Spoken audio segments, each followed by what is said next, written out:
있습니다. 우리가 하나님을 신앙한다는 것은요, 늘 신앙으로 희망을 꿈꾸며 산다는 것입니다. 그래서 믿음은요, 희망입니다. 믿음은 바라는 것들의 실상이요, 보이지 않는 것의 증거라 그랬어요.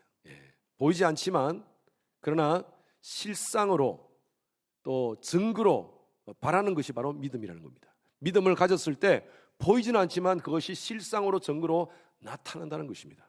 여러분, 이게 기적 아닙니까? 그래서 늘 하나님의 백성들은요, 긍정적인 사고를 가져야 됩니다. 힘들고 어려운 상황 속에서도 세상 사람들처럼 제가 지난주에 말씀드렸다시피 아이고 죽겠네, 아이고 죽겠네, 아이고 죽겠네. 여러분, 그거는요, 세상 사람들이 다 하는 얘기입니다. 뭐 상황이 힘들고 어려우면 정말 죽을 것 같은 그런 상황이에요. 그럼에도 불구하고 하나님의 백성들은 어떻게 하라고요? 아이고는 어떻게 합니까? 힘든 거니까. 아이고는 할 수 있어요. 아이고 죽게 있네. 이 조크를 한 건데 여러분 안 웃어주시면 제가 좀 섭섭한데, 아이고 죽게 있네. 이 모든 상황이 주님께 있습니다. 긍정적으로 바라보는 겁니다. 깨구리 2마리가 크림통에 빠졌습니다.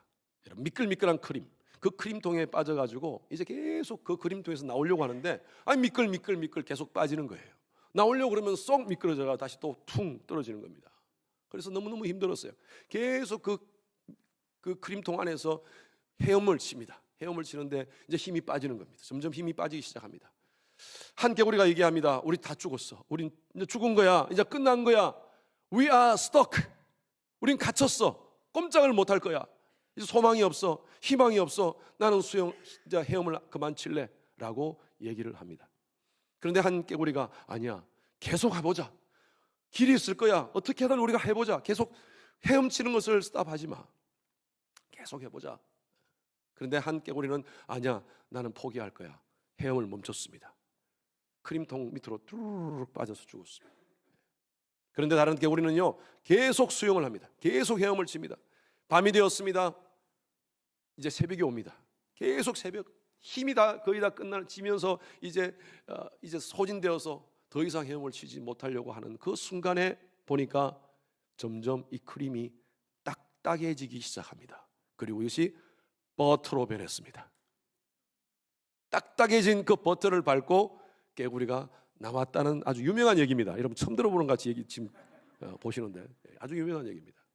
크림통에 빠진 개구리라는 얘기입니다. 여러분, 그렇습니다. 희망을 품고 미국에 왔습니다. 오스틴이라는 도시에 처음 왔을 때 여러분 얼마나 들떴습니까? 얼마나 기분이 좋았습니까? 정말 미국에서 가장 살기 좋다는 이 오스틴에 와서 열심히 뭐든지 해보려고 그렇게 꿈을 가지고 정말 비전을 가지고 왔었습니다. 그런데 경제적인 상황, 여러 가지 직업적인 문제, 자녀들의 문제, 환경들 때문에 We are stuck. 우리는 갇혔어. 꼼짝을 못하는 그런 상황 속에 혹시 놓여 있는 가정들이 있으십니까? 여러분, 희망으로, 신앙으로 이 문제들을 해석하는 여러분 되시기를 바랍니다. 산다는 것은요, 항상 문제와 장애거리가 계속 있는 것입니다. 이것을 품고 안고 산다는 것이 사는 겁니다. 여러분, 다른 사람 삶을 보십시오. 어느 누구도 문제 없이 살아가는 사람 없습니다. 내 문제만 큰 것 같아요? 아니에요. 다른 사람도 모양만 다를 뿐이지 다 각각의 문제를 안고 살아갑니다. 한 문제가 끝나면 그것으로 끝납니까? 그렇지 않습니다. 마치 우리 허들 경기와 같이 하나 넘어가면 또 다른 허들이 있는 거예요. 열심히 2개를 건너뛰었어요. 그런데 3번째 우리가 어쩌면요, 그 허들에 걸려 넘어질 수가 있어요. 후당탕탕. 그래도 어떻게 해야 됩니까? 일어나야 됩니다. 일어나서 4번째 허들로 달려가야 됩니다. 목표를 향하여 포기할 수가 없습니다. 그것이 바로 우리 인생 아니겠습니까? 우리 인생은요, 끝없는 그런 문제 속에 우리는 살아갈 수밖에 없습니다. 이것이 바로 저는 인생의 피할 수 없는 법칙이라고 봅니다. 예수를 믿는 저희들도 마찬가지입니다. 예수를 믿음에도 불구하고 여러 가지 우리가 삶 속에 여러 가지 문제 가운데 봉착할 때가 있습니다. 아침에 일어나서 메말묵, 묵 중에 가장 맛있는 묵, 메말묵 아시죠 여러분들? 매일 말씀 묵상. 말씀 묵상하고 오늘 하루도 큐티하면서 정말 하나님의 은혜로 살겠습니다 하고 딱 시작했는데 갑자기 전화 한 통화 받고 무너지는 삶이 느껴집니다. 와, 어떻게 이런 일이 벌어지나. 그냥 기분 좋게 하루를 시작했는데 어떤 사람을 만나서 갑자기 어떤 문제가 확 발생하는 상황, 어떤 사건에 우리가 휘말리는 상황, 그런 일들이 우리 가운데도 일어납니다. 이런 상황 속에서 하나님의 백성들은 그 문제를 어떻게 할 것인가, 어떻게 그 문제를 해석하고 어떻게 그 문제에 대한 태도를 가질 것인가, 오늘 말씀을 통해서 한번 여러분 해답을 받기를 바랍니다. 이것이 바로 우겨쌈의 상황입니다. 우겨쌈의 환경 속에서 어떻게 할 것인가. 저는 두 가지로 여러분들에게 말씀을 드립니다. 따라하십시오. 신앙적인 해석을 하자, 신앙적인 태도를 가지자. 이 두 가지입니다. 여러분, 우리는 신앙하는 사람 아닙니까? 하나님을 신앙하는 사람으로서 어떤 문제가 발생했을 때 그 문제 앞에서 신앙적으로 해석하자는 거예요. 그리고 신앙적인 태도를 갖자는 것입니다. 첫 번째로요, 우겨쌈의 환경 속에서 신앙적 해석을 하십시오. 고린도후서 4장 7절 말씀 다 같이 한 번 더 읽어보겠습니다. 같이 시작. 우리가 이 보배를 지그릇에 가졌으니 이는 심히 큰 능력은 하나님께 있고 우리에게 있지 아니함을 알게 하려 함이라. 여러분, 사도 바울은요, 이런 문제 속에서 이렇게 고백을 합니다. 우리는 질그릇이다. 여러분, 고대로부터 인간이 누군가, 인간에 대해서 많은 철학자들이 얘기를 하고 그렇게 했지만 철학자가 아니더라도 사람들은 늘 그 고민을 합니다. 인간은 무엇인가? 아리스토텔레스는 사회적 동물이다. 그리고 그 파스칼, 프랑스의 팡세를 쓰은 그 파스칼이라는 사람은 우리 인간은 생각하는 갈대다 라고 이렇게 얘기를 했습니다. 성경도 인간에 대해서, 인간이 무엇인가에 대해서 여러 가지로 말씀을 많이 하고 있습니다. 풀의 꽃과 같다. 여러분, 풀도 그냥 빨리 없어지는데 풀의 꽃은 더 빨리 없어집니다. 그만큼 인간은 연약한 존재다는 것이에요. 그리고 인간은 나그네와 같다, 여러 가지 상한 갈대와 같다, 그렇게 성경에서 얘기를 하고 있습니다. 사도 바울이 얘기하는 인간이 무엇인가? 인간은 질그릇이다. 여러분, 질그릇은요, 흙으로 만든 그릇입니다. 툭 부닥치기만 해도 깨지는 건 존재예요. 그만큼 연약한 존재라는 것입니다. 인간은 육체적인 것뿐만 아니라 심리적으로, 정신적으로 얼마나 연약한 존재인지 모릅니다. 하나님의 인간을 창조할 때 우리 아이들 요즘 영화 보는 아이언맨 같이 쇠로 만드셨으면 얼마나 좋겠습니까? 차에 쿵 부딪히도 그냥 부당탕 넘어졌다가 툭툭 털고 일어날 수 있도록. 근데 하나님은 그렇게 만들지 않았어요. 연약한 흙으로 만드셨어요. 여러분, 이거는요, 하나님이 너희 인생을 너희 스스로가 알아라, 그런 의미에서 진흙으로 만드신 거라고 저는 봅니다. 인간은 얼마나 연약한지, 많은 이 창조물 가운데, 많은 동물들 가운데 어쩌면 가장 연약한 존재 같아요. 작은 벌레도 가지고 있는 날개도 없습니다. 하늘 날지도 못해요. 개같이 그렇게 냄새를 잘 맡는 코도 가지고 있지 않아요. 작은 물고기가 가지고 있는 아가미도 없어요. 물속에 들어가면 숨 못 쉬어요. 사자나 곰과 같은 큰 발톱이나 이를 가지고 있지 않아요. 얼마나 연약한지 몰라요. 나이 들면서 여러분, 골다공증 조심하셔야 됩니다. 넘어지면 깨져요. 우리 연세 어르신들 가운데서 넘어져서 다치는 경우가 참 많지 않습니까? 인간의 얘기, 인간 정말 연약한 존재.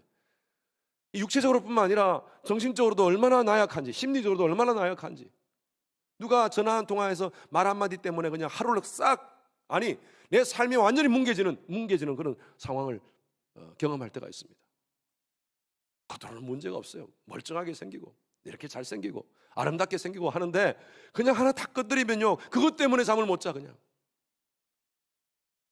누굽니까? 우리 자신들이에요. 다 여러분, 우리 모두가 그 인간의 모습이에요. 그런데 고집은 얼마나 센지.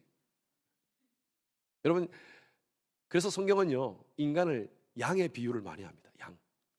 이사야가 이렇게 얘기를 했어요. 이사야서 53장 6절 말씀 다 같이 시작. 우리는 다 양 같아서 그릇 행하여 각기 제 길로 갔거늘. 양은 겉으로 보면, 멀리서 보면 아주 깨끗한 것 같지만요, 자세히 보면 얼마나 더러운지 몰라요.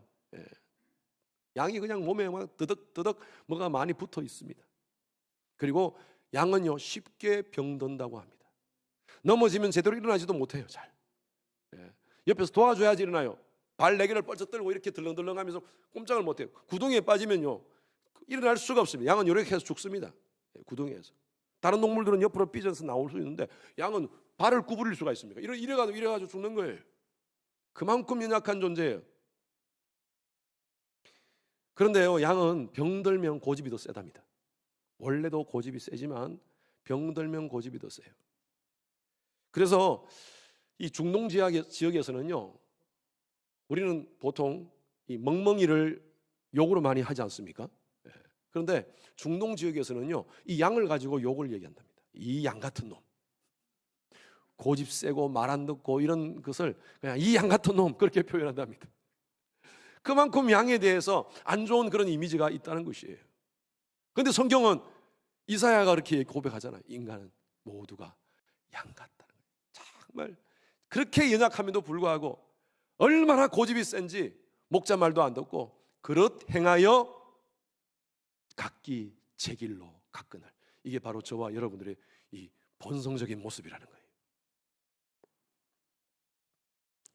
여러분 인간들의 모습입니다.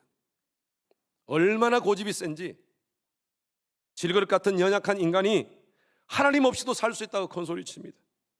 최첨단 이 과학시대에 무슨 신이 있나, 무슨 하나님이 있나.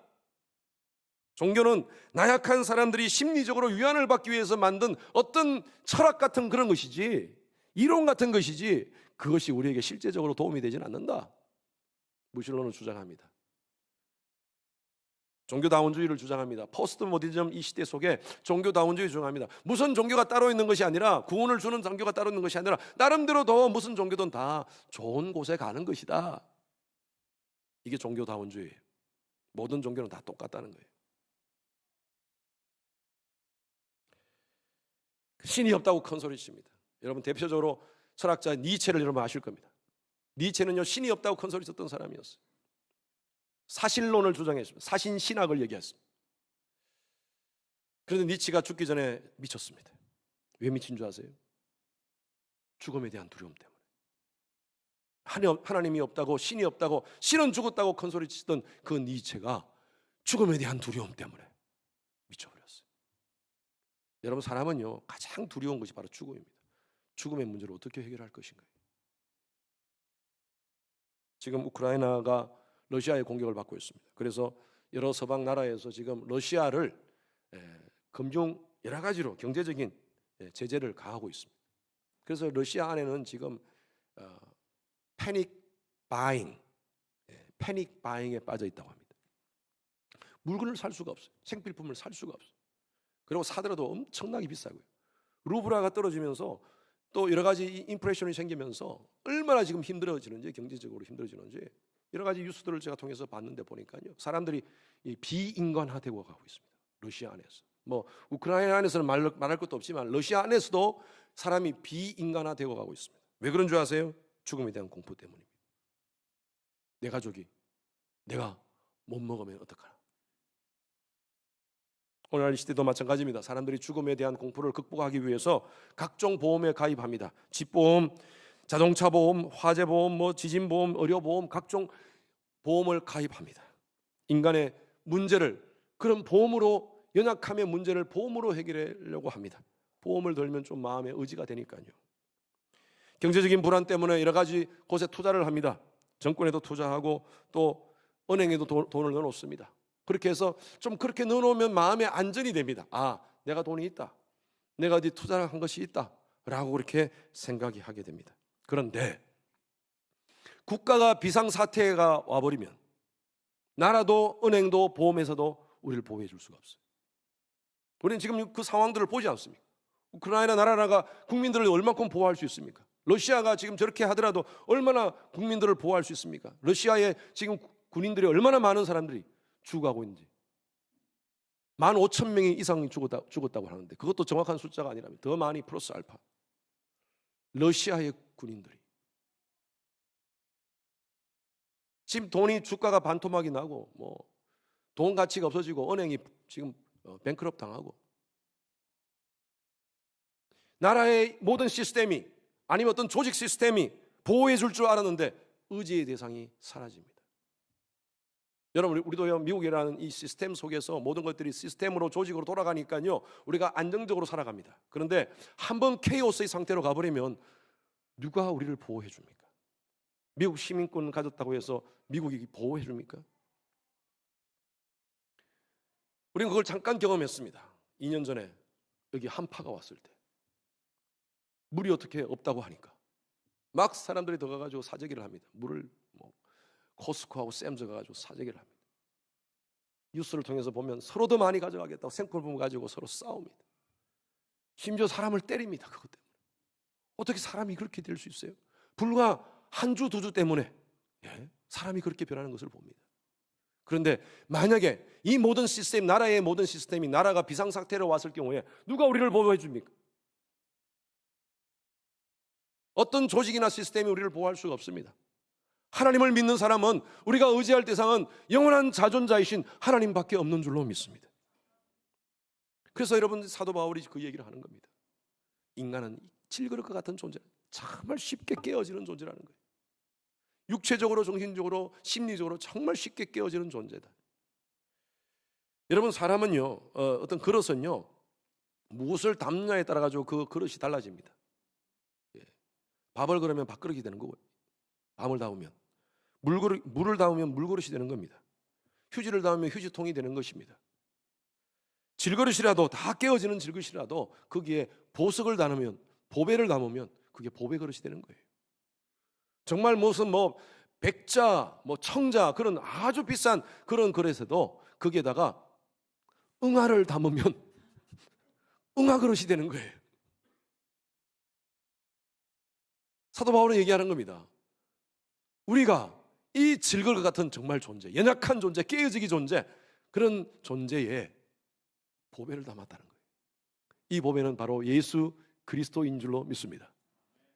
이 예수를 담은 존재는 우리의 질그릇 같은 능력으로 살아가는 것이 아니라 예수의 능력으로 살아간다는 것을 사도 바울이 그 얘기를 하는 겁니다. 고린도서 4장 7절 말씀, 다시 뒤로 가서 한번 가보세요.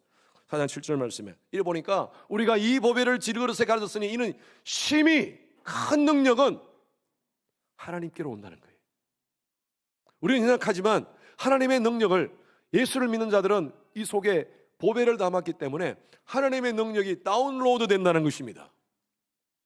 그래서 이 세상을 살아가는 힘이 우리에게 있는 것이 아니라 하나님의 능력으로 살아간다는 것이에요. 아멘. 그러니까 우리는 당당하게 살 수 있다는 것입니다. 그런데 우리는 이런 딜레마를 빠질 때가 있습니다. 보배에 있으니 예수를 우리 마음 가운데 담고 우리의 심령 가운데 담고 우리가 살아가는데 왜 삶이 이렇게 힘드냐 이거예요. 왜 우겨쌈의 상황이 계속 생기냐 이겁니다. 마가복음 4장에 보면 예수님께서 제자들에게 배를 타고 저쪽으로 가자라고 얘기를 하십니다. 그리고 배를 타고 저쪽으로 가는, 저편으로 가는 과정 가운데 엄청난 풍파가 몰아닥칩니다. 제자들은 거의 죽게 되었습니다. 이제 큰일 났어요. We are stuck. 끝났다. 어떡하지? 그런데 보니까 예수님은 굴굴 주무시고 계시는 거예요. 고물이라고 앞에서 주무시고 계시는 거예요. 마가복음 4장 38절 말씀, 다 같이 시작.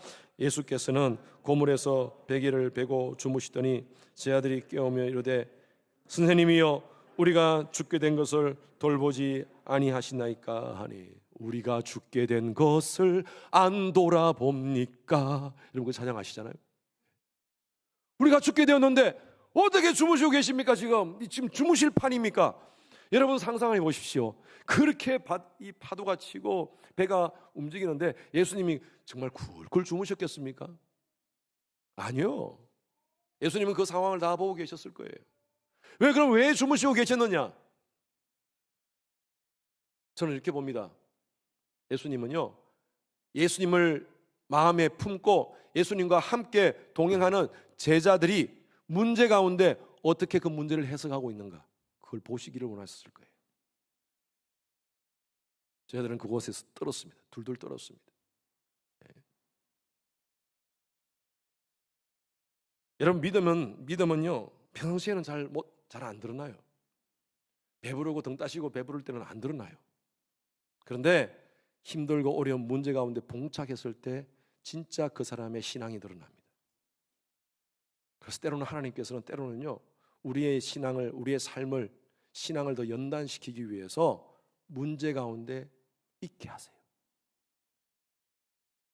우겨쌈을 당하는 상황을 하나님께서 있게 하세요.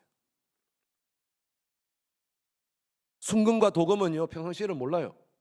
그런데 불을 대보면 알 수 있다는 거예요. 그래서 우리가 이 땅 가운데 살면서 문제보다 더 중요한 것은요, 문제를 대하는 해석입니다. 제가 믿음에 대해서 말씀을 드렸죠. 믿음이 뭐냐? 믿음의 정의가 여러 가지 많은 것이 있겠지만 믿음은요, 우리의 시선으로 그 사건과 사물을 해석하는 것이 아니라 하나님의 시선으로 그 사건과 사물을 해석하는 것이 바로 믿음인 줄로 믿습니다. 이것이 바로 신앙 아니겠습니까? 아까 말씀드린 대로 세상 사람들은 똑같이 이 상황 속에서 죽겠다 얘기해요. 우겨쌈을 당하는 그 상황 속에서 아이고 죽겠다 얘기해요. 그러나 하나님의 백성들은 이 모든 상황 속에서 상황은 힘들지만 그러나 이 모든 것은 죽게 있습니다. 이것이 바로 이 사도 바울의 고백입니다. 다시 한 번 더 4장 7절 말씀 띄워주세요. 4장 7절 말씀. 큰 능력은 하나님께 있고 우리에게 있지 아니함을 알게 하심이라. 이 문제 속에서 하나님은 이것을 보여주신다는 거예요. 이 문제의 해결은 내가 하는 것이 아니라 하나님이 하신다는 거예요. 하나님이 이걸 보여주신다는 것입니다. 이 문제 속에서 우겨쌈을 당하는 이 상황 속에서 나를 의지하지 않고 내 힘 의지하지 않고 정말 질거릴 것 같은 정말 깨어지기 쉬운 정말 나의 가지고 있는 어떤 경험과 어떤 소유 이거 의지하지 않고 하나님 의지하도록 하나님께서 그것을 알게 하시기 위해서 우겨쌈의 상황을 때로는 허락하신다는 것입니다. 그렇다면 우리는요, 이 우겨쌈의 상황 속에서 이 문제를 신앙적으로 해석해야 된다는 것이죠. 두 번째로는요, 해석하면서 태도를 취해야 됩니다. 8절 9절 말씀 같이 함께 크게 읽습니다. 다 같이 시작. 우리가 사방으로 쌓이지 아니하며 답답한 일을 당하여도 낙심하지 아니하며 박해를 받아도 버림받지 아니하며 거꾸로 트림을 당하여도 망하지 아니하고. 아멘. 하나님께서 질그릇 같은 우리가 깨어지지 않도록 하나님이 늘 질그릇을 잘 보호해 주시는 거 아닙니다. 모든 문제가 생기지 않도록 하나님께서 늘 막아주시고 그렇게 해주시는 것이 아닙니다. 때로는요, 문제 가운데 가게 하세요. 여기 말씀해 보니까 우겨쌈을 당하지 않도록 해주시고 답답한 일을 당하지 않도록 해주시고 박해를 절대 받지도 않도록 해주시고 거꾸로 트림을 당하지 않도록 하나님께서 해신다, 그렇게 적혀있는 게 아니에요. 계속 반복되는 게 있습니다. 당하여도 당합니다. 우겨쌈을 당합니다. 때로는 답답한 일, 어떻게 이런 일이 벌어질 수 있어요? 이런 상황을 당할 때가 있습니다. 박해를 받을 때가 있어요. 어쩌면 이 고백이 다 사도 바울의 고백이에요. 자기가 그렇게 당했거든요. 예수를 믿기 전에는 그런 고난이 없었는데 예수 믿고 나서, 예수를 만나고 나서 그의 삶 가운데 얼마나 많은 우겨쌈을 당했는지, 답답한 일을 당했는지, 박해를 당했는지, 그건 말할 수가 없어요. 말로 표현할 수가 없을 정도로 그런 고난을 엄청나게 많이 당했습니다. 당했다 그랬어요. 당했는데 반복되는 또 단어가 있습니다. 무슨 단어입니까? 아니하며.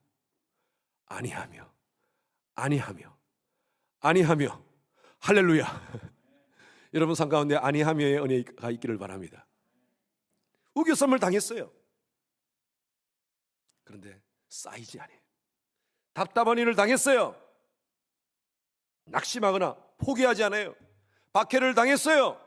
그런데 버림받지 않아요. 거꾸로 트림을 당했습니다. 그러나 망하지 않습니다. 왜? 우리 속에 보배가 담겨져 있기 때문에, 예수의 보배가 담겨져 있기 때문에 망하지 않습니다. 여러분, 우리 때로는요, 하나님이 우리의 이 질그릇이 깨어지도록 합니다. 저의 삶 가운데서도 마찬가지입니다. 어릴 때부터 가졌던 여러 가지 많은 꿈들이 막 깨어졌어요. 신앙을 가지고 믿음으로 살려고 몸부림치는데 왜 하나님이 자꾸 이렇게 깨뜨리십니까?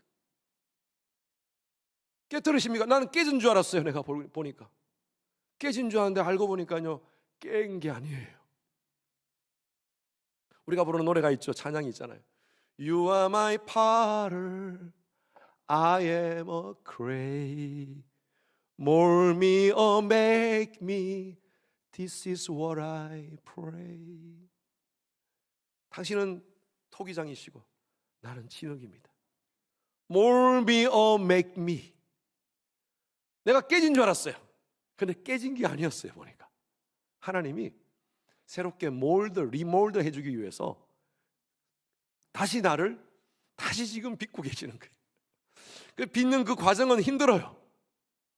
아니, 왜? 내가 가지고 있는 꿈과 그 목적이 다 무너지는 것 같이 보여서, 그 모든 것이 망가지는 것 같이 보여서 힘들어요, 이 과정은. 그러나 하나님께서 몰드 해주시는 거예요. 할렐루야. 그러니까요, 하나님의 뜻을 발견하게 되는 거예요. 사도 바울도 정말 우겨쌈의 상황 속에서 힘들고 어려웠습니다. 그의 꿈은요, 하나님의 사역자가 되고 나서 저기 스페인까지, 그 당시에는 스페인이 땅끝인 줄 알았어요. 예? 유럽의 끝이라고 생각했거든요. 그것이 땅끝인 줄 알았어요. 거기 스페인을 지나가면 그냥 낭떠러진 줄 알았어요. 그때는 그냥 지구가 둥글다고 생각하지 않았을 때 아닙니까? 그러니까 그 스페인까지 가는 것이 그의 꿈이었어요. 그때까지 그곳에 가서 복음을 전가하고 자기 생애를 다 하고 싶었어요. 그런데 다 막혔어요. 1차, 2차, 3차 전도여행 끝나고 나서 결과적으로 어디로 갑니까? 로마 감옥으로 갑니다. 사람들은 손가락질 했을 겁니다. 아마 사도 바울이 사람들한테 많은 얘기를 했을 거예요. 내가 스페인 그 땅끝까지 가서 내가 복음을 전가하고 나의 생애를 다 하겠습니다 라고 이렇게 얘기하는 것을 사람들이 많이 들었을 거예요. 사도 바울을 비판했던 사람들은 그래, 잘난 체 하더니만 잘 됐네, 결과적으로 감옥에 갇혔네, 그렇게 될 바에야 왜 그렇게 사냐 하면서 손가락질하고 있었을 겁니다. 사도 바울도 아마 왜 하나님 막으십니까? 왜 하나님 막으십니까? 이 상황 속에서 하나님의 뜻이 무엇입니까? 아마 그렇게 기도했을 거예요. 사도 바울이 기도하고 결론입니다. 빌립보서 1장 12절 말씀. 시작. 형제들아, 내가 당한 일이 도리어 복음 전파의 진전이 된 줄을 너희가 알기를 원하노라. 이게 무슨 말씀입니까? 아니, 감옥에 갇혔잖아요. 더 이상 갈 데가 없는데요. 꼼짝을 못 하는데요. 그런데 어떻게 복음 전파의 진전이 됩니까? 당한 일은 바로 감옥에 갇히는 일입니다. 지금 이 빌립보서는요, 로마 감옥에서 쓴 겁니다. 그런데 이게 어떻게 그럴 수가 있습니까? 사도 바울도 믿음의 눈으로 하나님을 바라본 겁니다. 이 모든 상황, 우겨쌈을 당하는 이 상황을 믿음으로 해석한 거예요. 그리고 믿음의 태도를 취한 겁니다. 지금 눈에는 아무것도 보이지 않지만 실상으로, 증거로 바라보는 거예요. 여러분, 사도 바울이 감옥에 갇힘으로 말미암아 아무 일도 일어나지 않았습니까? 아니에요. 그 감옥에서 옥중서신을 썼습니다. 뭐죠? 에골빌빌. 에베소서, 골로새서, 빌레몬서, 빌립보서. 이 에골빌빌을 썼는데 여러분, 2000년 전에 그 사도 바울의 옥중서신이 오늘날 전 세계 수많은 사람을 복음으로 인도하는 그런 귀한 복음서가 되었어요. 할렐루야. 이런 하나님의 놀라우신 계획이 어떻게 알았겠습니까? 사람들이 눈으로 봤을 때는 아무것도 없고 다 끝난 것 같고 We are stuck. 끝났어 이제 갇혔어 라고 했지만 하나님은 여전히 바울을 통하여 놀라운 하나님의 원대한 계획을 일하고 계시는 줄로 믿습니다. 여러분, 그것을 바라봅시다. 우리도 우리의 삶 가운데서도 마찬가지입니다. 그래서 여러분, 막힘도 은혜라고 봅니다. 때로는 막힘도 은혜입니다. 이 환경은요, 하나님이 말하시는 방법입니다. 제가 여러분들에게 늘 말씀드렸다시피 obstacle, 여러분, 장애를 바라보는 것이 아니라 object, 목표를 바라보십시오. 비슷한 말 같지만 100% 다릅니다. 장애를 우리가 문제 속에서 늘 장애를 바라보니까 장애 속에서 넘어지는 겁니다. 왜 이렇게 됐어? 왜 이렇게 됐어? 나를 싸고 있는 이 문제라는 이 장애 속에서 더 이상 가지를 못해요. 스떡돼 버렸어요. 그게 아니라 하나님의 비전, 하나님이 주신 그 목적이라면 여러분 그 목적을 바라보십시오. 그러면 하나님께서 그 길을 열어주시리라 믿습니다. 하나님이 지금 막으실 때 여러분 그 사인을 보셔야 됩니다. 내 고집 피우면서 계속 가겠다고 그냥 가버리면요 큰 사고 나는 겁니다. 하나님 백성들은요 하나님이 간섭하십니다. in control 하세요. 하나님 백성이 아닌, 선택되지 않은 하나님 백성이 아닌 자들은요 하나님께서 신학적인 용어로 유기하십니다. 이것은 내버려 둔다는 것입니다. 여러분 인생 가운데 가장 큰 저주가 바로 유기당하는 것입니다. 내버려 두는 것입니다. 하나님 백성들은 하나님이 간섭하세요. 때로는 이 간섭이 부담스럽고 힘들고 어려울 때가 있습니다. 그러나 하나님은 사랑하기 때문에 간섭하시는 거예요. 때로는 채찍질도 하십니다. 히브리서 12장 6절 말씀 다 같이 시작. 주께서 그 사랑하시는 자를 징계하시고 그의 받으시는 아들마다 채찍질 하심이니라 하였으니. 하나님이 사랑하는 자들을 채찍질 하신대요. 왜? 그냥 달리면 큰 사고 나니까. 제가 어떤 분이 하나님 앞에 부도 감사헌금 하신 거 봤어요. 부도 감사헌금 했습니다. 어떻게 부도인데 감사헌금을 합니까? 근데 그분 말이 그거예요. 나중에 목사님이 되셨는데 그분이 그렇게 고백하세요. 부도란 게 감사죠. 부도란 게 감사죠. 부도 안 났으면 그냥 내가 막 그냥 잘 됐다고 잘 간다고 그냥 가버렸으면 더 큰 사고 났을 겁니다. 하나님께서 막으신 게 은혜로 생각하고 부도 감사헌금 드리더라고요. 그래요. 하나님의 백성들은요 하나님이 때로는 채찍질 하십니다. 깨닫게 하시도록. 여러분 자꾸 막히십니까? 막으십니까? 그 상황 속에서 하나님의 뜻을 물으시기 바랍니다. 무조건 고집하면서 직진하지 마십시오. 하나님 라이트는 하라면 라이트는 하십시오. 레프트는 하라면 레프트는 하십시오. 때로는 힘들지만 유턴하라면 유턴하십시오. 너무나 많은 손해가 있더라도 유턴하십시오. 그것이 바로 하나님의 뜻이라면 궁극적으로 은혜와 복이 임하는 줄로 믿습니다. 그래서 그 모든 환경 속에서 자꾸 막으실 때 하나님 이것을 통해서 내게 가르치는 것이 무엇입니까? 하나님께 기도하시기 바랍니다. 오늘날 많은 사람들이 방향 감각을 잃고 살아가는 사람들이 많아요. 예수를 믿는다고 얘기하면서도 감각이 없어요. 감각이 없어요. 그냥 힘들고 어려우니까, 경제적으로 힘드니까, 삶이 힘드니까 나 내버려둬 하면서 막 그냥 직진해버려요. 자꾸 하나님이 스탑하라고 사인 주고 디투어하라고 사인 주는데 그냥 막 가버리는 거예요. 여러분 아무리 비싸고 좋은 차라도 브레이크하고 핸들 없으면 안 됩니다. 브레이크하고 핸들이 있어야 돼요. 요즘 뭐 전기차로 나오는 거더라도 여러분 브레이크 핸들 없으면 어떻게 우리가 불안해서 앉아 있겠습니까? 여러분 턴할 때 턴하셔야 돼요. 팬데믹 직전에 저희 교회가 건축을 준비했습니다. 여러 가지로 우리가 성도님들이 너무 많이 와서 뭐 감사하지만 교회 건물이 지금 한정돼 있고 또 교육관이 부족하고 그렇게 해서 안 되겠다 해서 한 10년 동안 준비를 했어요.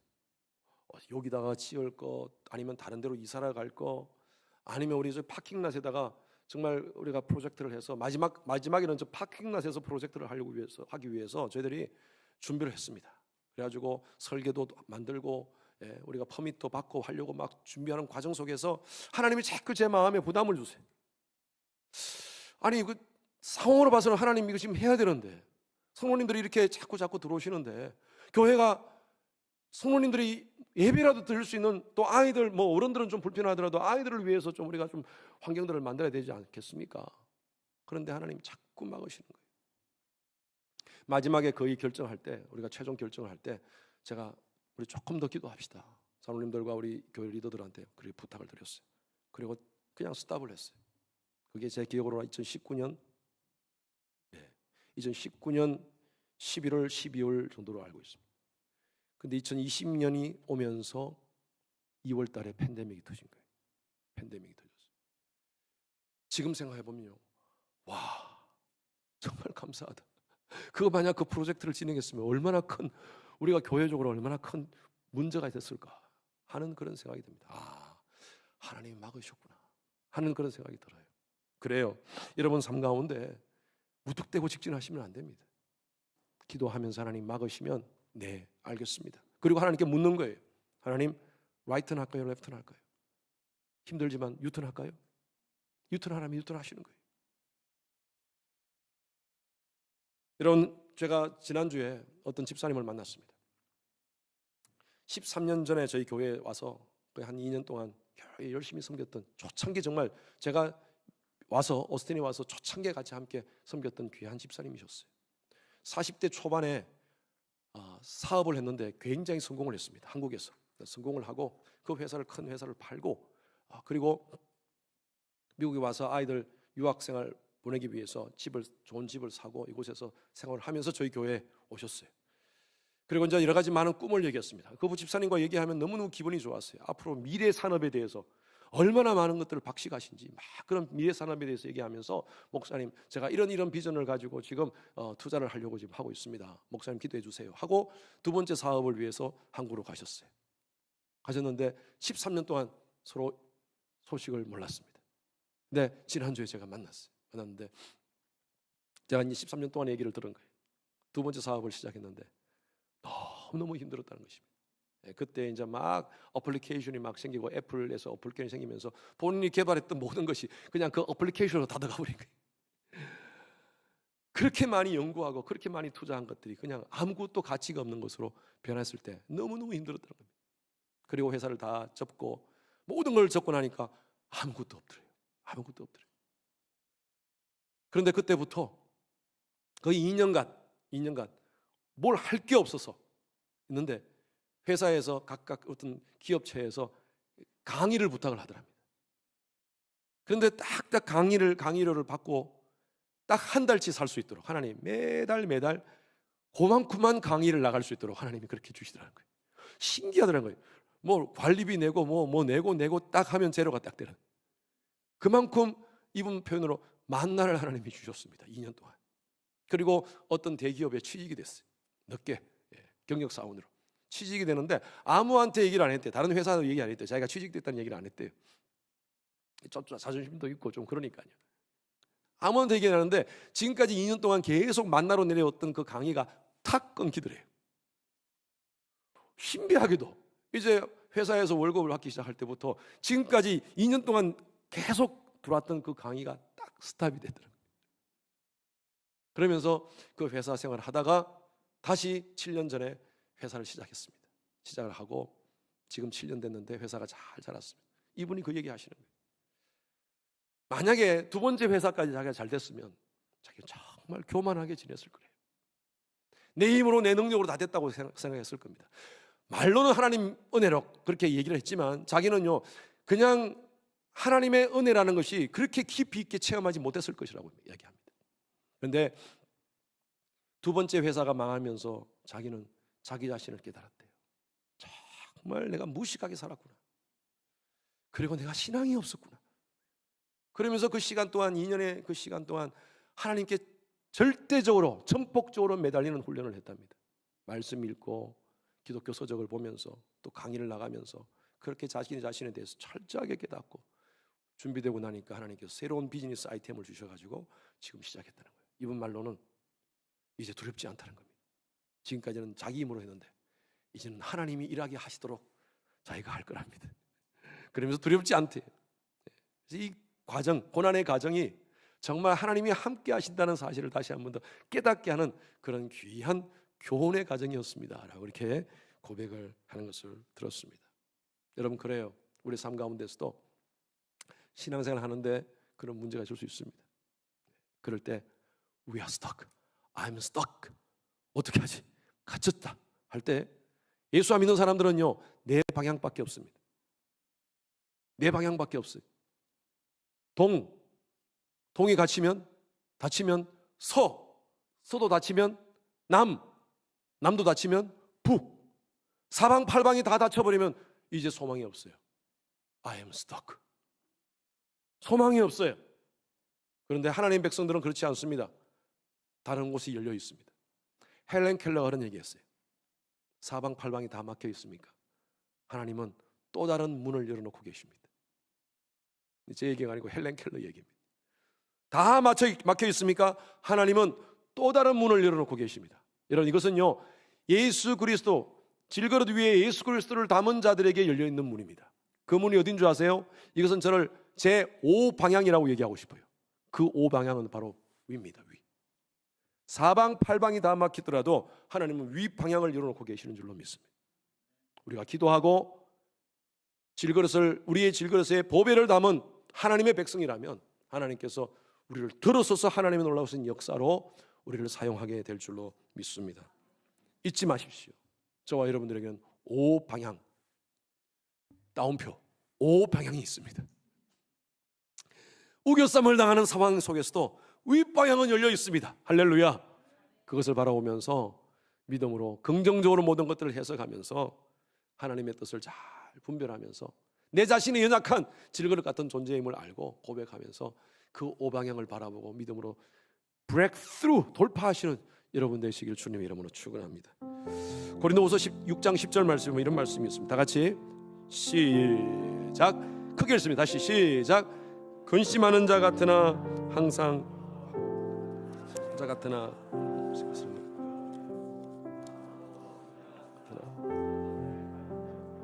아멘, 아멘, 아멘. 아무것도 없는 자 같으나 모든 것을 가진 자로다. 이 말씀으로 만든 찬양이 있습니다. 우리가 아까 불렀던 찬양이죠. 여러분, 그 찬양을 고백하면서 정말 하나님, 어려운 가운데서 하나님의 손길을 기대합니다. 우겨쌈의 상황 속에서 5방향으로 열어놓으신 그 하나님을 바라봅니다 하는 그런 마음으로 이 찬양 같이 함께 불렀으면 좋겠습니다. 우리는